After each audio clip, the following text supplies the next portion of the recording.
मैं हीरा झा आप सबको प्रणाम करती हूँ। मेरे YouTube विविध ज्ञान चैनल पर आप सबका हार्दिक स्वागत है।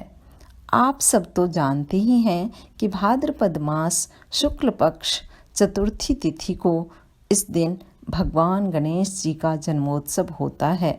इस दिन हम सब मंगलकर्ता दुख हरता गणेश जी की पूजा अर्चना करते हैं। परंतु क्या आप ये जानते हैं, इस दिन चंद्र दर्शन निषेध है। यदि गलती से चंद्र दर्शन हो जाए या चांद पर नज़र चली जाए तो पौराणिक मान्यताओं के अनुसार हमारे जीवन में कभी न कभी झूठा दोषारोपण, अपमान या कलंक का सामना करना पड़ता है। तो आइए जानते हैं पौराणिक कथाओं के अनुसार चंद्र दर्शन दोष मुक्ति के क्या उपाय हैं और चंद्र दोष क्यों लगता है। इससे जुड़ी दो पौराणिक कथाएं हैं। पहला, भादव मास शुक्ल चतुर्थी की रात को यदि चंद्र दर्शन हमने बिना कुछ अर्घ्य दिए कर लिया हो तो हमें चंद्र दोष लगेगा। इससे बचने के लिए हमें स्यमंतक मणि कथा सुननी चाहिए। दूसरा है, चंद्र दर्शन निषेध क्यों है, इससे संबंधित पौराणिक कथा हम जानेंगे। तो यह कथा जानने से पहले यदि आपने अभी तक हमारे विविध ज्ञान चैनल को सब्सक्राइब नहीं किया है तो प्लीज़ सब्सक्राइब कीजिए। अच्छा लगा तो लाइक भी कीजिएगा और कमेंट भी कीजिएगा। तो आइए जानते हैं चंद्र दोष मुक्ति के लिए स्यमंतक मणि की कथा। एक बार नंद किशोर ने सनत कुमारों से कहा कि चौथ की चंद्रमा के दर्शन करने से श्री कृष्ण पर जो लांछन लगा था वह सिद्धि विनायक व्रत करने से दूर हुआ था। ऐसा सुनकर सनत कुमारों को आश्चर्य हुआ। उन्होंने पूर्ण ब्रह्म श्री कृष्ण को कलंक लगने की कथा पूछी तो नंद किशोर ने सनत कुमारों को ये कथा इस प्रकार बताई। एक बार जरासंध के भय से श्री कृष्ण जी समुद्र के मध्य नगर बसाकर रहने लगे। इसी नगरी को हम द्वारिकापुरी नाम से जानते हैं। द्वारिकापुरी में निवास करने वाले सत्राजित यादव ने सूर्य नारायण की आराधना की। तब भगवान सूर्य ने सत्राजित पर प्रसन्न होकर नित्य 8 भार सोना देने वाली स्यमंतक मणि का हार अपने गले से उतार कर सत्राजित को दे दी। मणि पाकर सत्राजित जब कृष्ण दरबार में गया तो श्री कृष्ण जी ने उस अद्भुत सोना देने वाली स्यमंतक मणि के हार की प्रशंसा की। एक दिन स्यमंतक मणि का हार पहनने के लिए सत्राजित का भाई प्रसेनजीत ने मांगा तो सत्राजित ने एक दिन के लिए वह हार अपने भाई को दे दिया। हार को पहनकर प्रसेनजीत घोड़े पर सवार हो शिकार करने के लिए वन चला गया। जंगल में एक शेर ने प्रसेनजीत और घोड़े को मार डाला और मणि ले ली।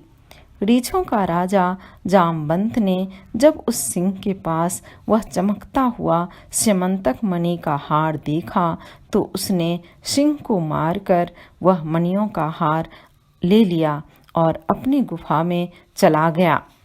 जब प्रसेनजीत कई दिनों तक शिकार से न लौटा तो सत्राजित को बड़ा दुख हुआ और उसने सोचा कि हो न हो श्री कृष्ण को यह मणि लेने की इच्छा थी।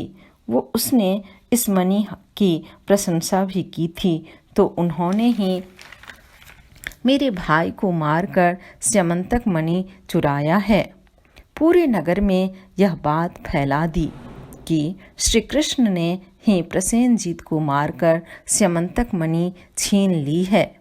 फिर लोक निंदा का निवारण करने के लिए श्री कृष्ण जी ने बहुत से लोगों को साथ लेकर प्रसेनजीत को खोजने वन को चले गए। वहाँ वन में प्रसेनजीत और घोड़े का शेर के द्वारा मारे जाना और फिर शेर रीछ के द्वारा मारे जाने का पद चिन्ह दिखाई दिया।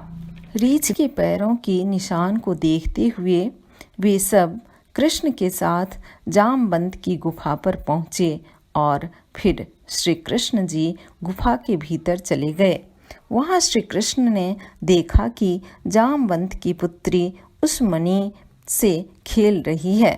श्री कृष्ण को देखते ही जामवंत युद्ध के लिए तैयार हो गया। युद्ध होने लगा।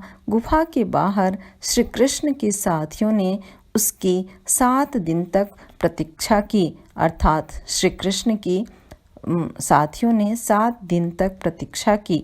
फिर वे लोग उन्हें मृत हो जाने की कल्पना कर पश्चाताप करते हुए द्वारिकापुरी लौट गए। 21 दिनों तक जामवंत और श्री कृष्ण का युद्ध चलता रहा। जब जामवंत श्री कृष्ण को पराजित न कर सका, तब सोचा कि यह वही अवतार तो नहीं है जिसके लिए मुझे रामचंद्र जी का वरदान मिला था। यह सिद्ध होने पर जामवंत ने अपनी कन्या का विवाह श्री कृष्ण के साथ कर दिया और स्यमंतक मणि भेंट स्वरूप दे दी। श्री कृष्ण जब मणि लेकर वापस पहुँचे तो सत्यजित बहुत लज्जित हुआ। इस लज्जा से मुक्त होने के लिए सत्यजित ने भी अपनी पुत्री सत्यभामा का विवाह श्री कृष्ण के संग करने का निश्चय किया। कुछ समय के बाद श्री कृष्ण किसी कार्य से इंद्रप्रस्थ चले गए।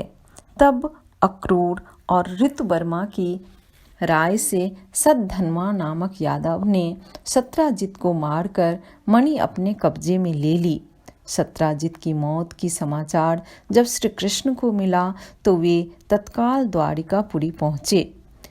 वे सद्धन्वा को मारकर मणि छीनने को तैयार थे। यह जानकर सद्धन्वा ने मणि अक्रूर जी को दे दी और स्वयं भाग निकला। कृष्ण उसका पीछा करते हुए सद्धन्वा को मार दिया, परंतु उन्हें मणि नहीं मिली। बलराम जी भी वहां पहुंचे। कृष्ण ने बताया कि मणि इसके पास नहीं है, तो बलराम जी को विश्वास नहीं हुआ। वे अप्रसन्न होकर विदर्भ चले गए। भगवान के द्वारिका लौटने पर लोगों ने उनका भारी अपमान किया। सब कहने लगे कि स्यमंतक मणि के लोभ में श्री कृष्ण ने भाई को भी त्याग दिया। श्री कृष्ण अकारण प्राप्त अपमान के शोक में डूबे थे कि सहसा वहां नारद जी आ गए। उन्होंने श्री कृष्ण जी को बताया कि आपने भाद्रपद शुक्ल पक्ष चतुर्थी के चंद्रमा का दर्शन किया था, इसी कारण आपको इस तरह लांछित होना पड़ा। अब जानिए गणेश चतुर्थी के दिन चंद्र दर्शन निषेध क्यों है। श्री कृष्ण ने नारद जी से पूछा कि भाद्रपद चौथ के चंद्रमा को ऐसा क्या हो गया जिस कारण उसके दर्शन मात्र से मनुष्य कलंकित होता है।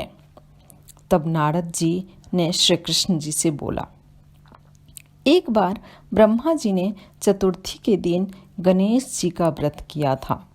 गणेश जी ने प्रकट होकर वरदान मांगने को कहा, तो ब्रह्मा जी ने वरदान मांगा कि मुझे सृष्टि रचना करने का अब मोह न हो।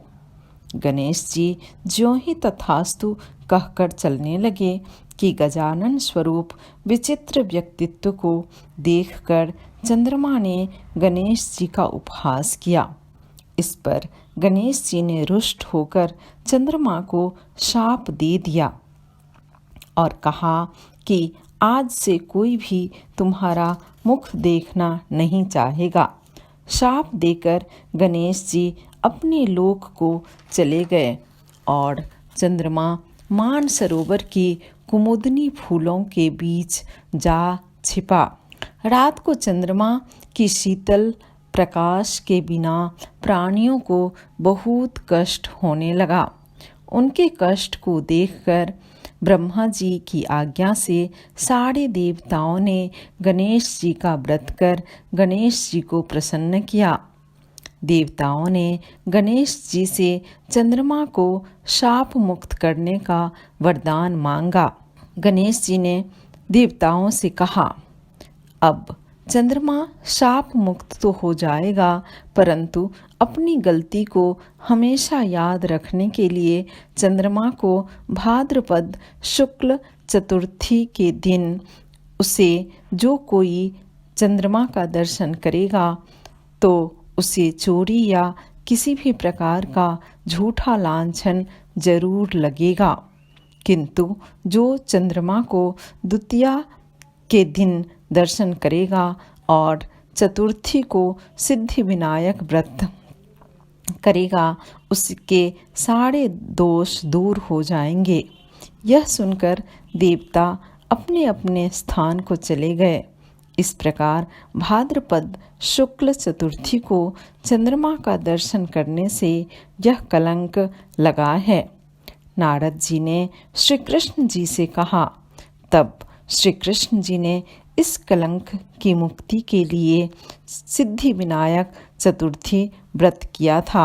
आशा है ये दोनों कथाएं आप सबको बहुत ही अच्छी लगी होगी, तो आप लाइक, शेयर, कमेंट ज़रूर कीजिएगा। वीडियो देखने के लिए बहुत बहुत धन्यवाद। श्री गणेश गजाननाय नमः।